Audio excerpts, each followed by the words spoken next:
সরকারের পক্ষ থেকে এই বিলের জন্য একটা কমিটিও তৈরি করা হয়েছে, কিন্তু যতবারই এক একটা ভোটের ঘোষণা হয় সব প্রকল্পগুলোর কাজ থমকে যায়। তাহলে রাজ্য সরকার হোক বা কেন্দ্রীয় সরকার, যে কোনো সরকারেরই কি পরিমাণ খরচ সাশ্রয় হবে?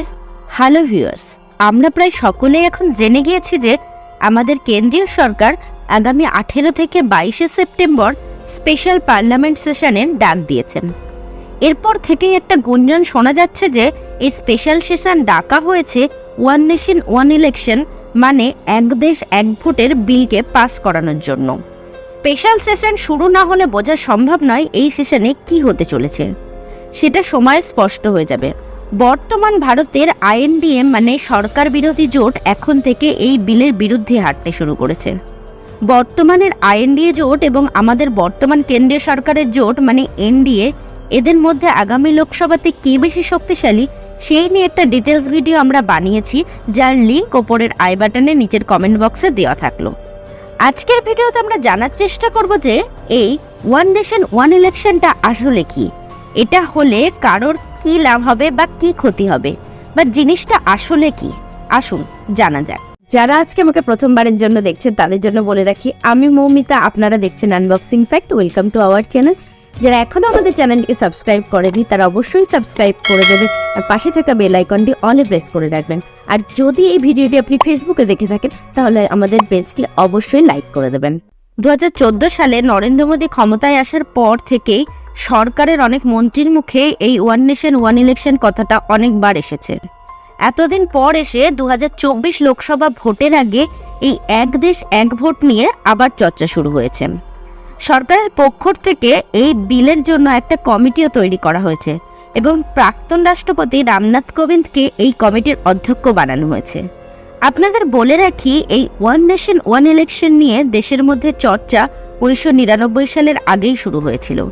এবার জানা যাক এই বিল যদি সত্যি দেশে চালু হয় তাহলে দেশের জন্য কী লাভ হতে পারে। নাম্বার 1, আমরা জানি আমাদের দেশে 4 রকমের ভোট হয়: লোকসভা, বিধানসভা, পঞ্চায়েত আর পৌরসভা। এর মধ্যে লোকসভা আর বিধানসভা কেন্দ্রীয় নির্বাচন কমিশন পরিচালনা করে, আর পঞ্চায়েত আর পৌরসভা পরিচালনা করে রাজ্য নির্বাচন কমিশন। কিন্তু যতবারই এক একটা ভোটের ঘোষণা হয় সব প্রকল্পগুলোর কাজ থমকে যায়। কিন্তু সব ভোট একসঙ্গে হলে যে কোনো ধরনের প্রকল্পের কাজ এতবার করে বাধার সম্মুখীন হবে না। নাম্বার 2, যতবার যত রকমের ভোট হয় সেই ভোট পরিচালনা করার জন্য যে খরচ, সেই খরচ আমার আপনার মতো মানুষের ট্যাক্সের টাকা থেকে, এক কথায় দেশের টাকা থেকেই করা হয়।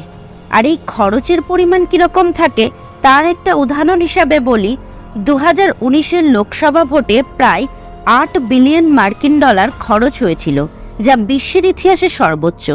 তার মানে আপনারা বুঝতেই পারছেন এই এক খরচ দিয়ে যদি সবকটা নির্বাচন একসঙ্গে হয় তাহলে রাজ্য সরকার হোক বা কেন্দ্রীয় সরকার, যে কোনো সরকারেরই কি পরিমাণ খরচ সাশ্রয় হবে।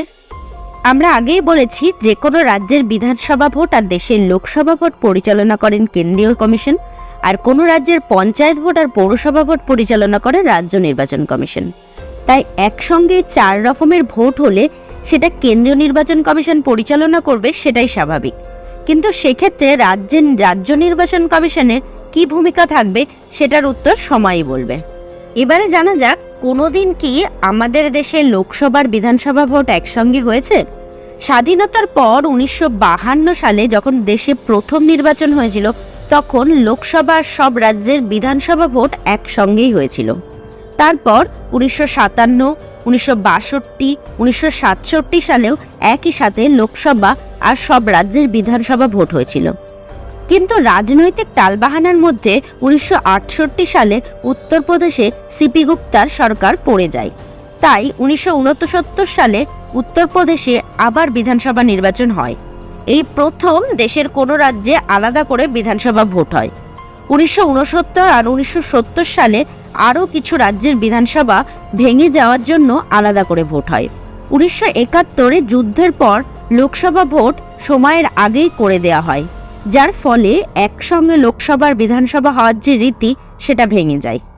আপনারা এখন লক্ষ্য করলে দেখতে পাবেন আমাদের লোকসভা নির্বাচনের সময় মাত্র 4টে রাজ্যে এখনও একসঙ্গে বিধানসভা নির্বাচন হয়। যেগুলি হলো অন্ধ্রপ্রদেশ, উড়িষ্যা, সিকিম আর অরুণাচল প্রদেশ। আর এই 4 রাজ্যের ভোটের দরুন খরচের পরিমাণ অন্যান্য রাজ্যের থেকে অনেকটাই কম। 1999 সালে যখন প্রথম এক দেশ এক ভোটের চর্চা শুরু হয়, তখন এটাকে বিধি আয়োগের আওতায় নিয়ে আসা হয় এবং বিধি আয়োগ সেটাকে সমর্থনও করে। 2018 সালে এক দেশ এক আইনের ওপর ল কমিশনের রিপোর্টও আসে। ওই রিপোর্টে দেশে 2 ভাগে একসঙ্গে নির্বাচন করার কথা বলা হয়। ওদিকে বিধি আয়োগের রিপোর্টে বলা হয়েছিল নতুন করে এক দেশ এক ভোট করতে হলে সংবিধানের কম করে 5টা অনুচ্ছেদ অর্থাৎ 83, 85, 172, 174 আর 356 অনুচ্ছেদের সংশোধন করতে হবে। দেশে ওয়ান নেশন ওয়ান ইলেকশন চালু হলে অসুবিধার সম্মুখীন হতে হবে দেশের আঞ্চলিক দলগুলোর, কারণ আমরা সবাই জানি যে এক এক ধরনের ভোটের ইস্যু এক এক রকম। তাই যদি একসঙ্গে বিধানসভা লোকসভা ভোট হয় তাহলে কোনো রাজ্যের আঞ্চলিক দলগুলো রাজ্যের ইস্যুগুলো আলাদা করে সকলের সামনে তুলে ধরতে পারবে না। এখন দেশে যে বিরোধী জোট INDIA গঠন হয়েছে, এক দেশ এক ভোট চালু হয়ে গেলে এই জোটে যে প্রভাব পড়বে সেটা বলার অপেক্ষা রাখে না। তার সরাসরি সুবিধা পাবে বিজেপির NDA জোট। সর্বভারতীয় দল হওয়ার দরুন এর কিছুটা সুবিধা কংগ্রেসও পেতে পারে।